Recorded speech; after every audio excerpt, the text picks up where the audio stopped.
Aprobado ng Sangguniang Panlalawigan ng Nueva Ecija sa kanilang ika-42 regular na sesyon ang kahilingan ni Governor Aurelio M. Umali na bigyan siya ng otoridad na pumasok at lumagda sa Memorandum of Agreement sa Department of Health Central Luzon Center for Health Development para sa paggamit ng 5 milyong pisong pondo sa ilalim ng Fiscal Year 2026 Health Facilities Enhancement Program.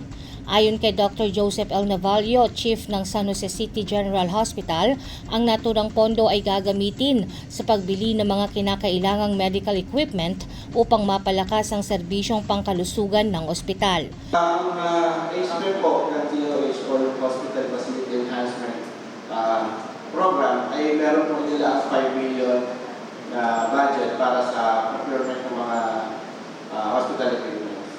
Sinabi ni Navallo na pangalawang beses pa lamang makatatanggap ng HFEF funding ang San Jose City General Hospital at hindi ito regular na pinagkakaloob ng DOH.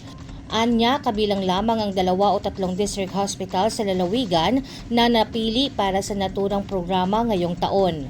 Hindi po siya regular. Natatandaan po, this is only the second time na makakareceive sa San Jose City General Hospital. So, sa lahat po ng districts ay 3 lang po yata or 2 ang makaka-receive ng HPEF for this coming years. Ipinaliwanag din niya na noong nakaraang taon pa nagsumiti ng kahilingan ng ospital sa DOH para sa mga kagamitang kailangan nito. Kabilang sa planong bilhing gamit ang HbA1c machine, chemistry analyzer, laboratory refrigerator, dental chair na may kumpletong accessories, multi-parameter patient monitor, stretcher at biphasic defibrillator na may monitor. Sa pagdinig, kinumusta rin ng mga miyembro ng Sangguniang Panlalawigan ang MRI machine ng ospital.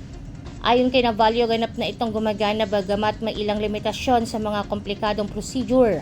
Ngunit kaya nitong magsagawa ng mga pangunahing MRI examination kabilang ang may contrast. Dagdag pa niya may full-time ng technician ng ospital mula Lunes hanggang Biyernes kaya tuloy-tuloy na ang operasyon ng MRI services. Anya, umaabot hanggang 4th District ng Nueva Ecija ang mga pasyenteng kanilang naseserbisyuhan at mas mababa rin ang kanilang singil kumpara sa mga pribadong ospital, kung saan maaaring umabot sa 30,000 pesos hanggang 40,000 pesos ang halaga, depende sa procedure. Jovelyn Astrero para sa Balitang Unang Sigaw.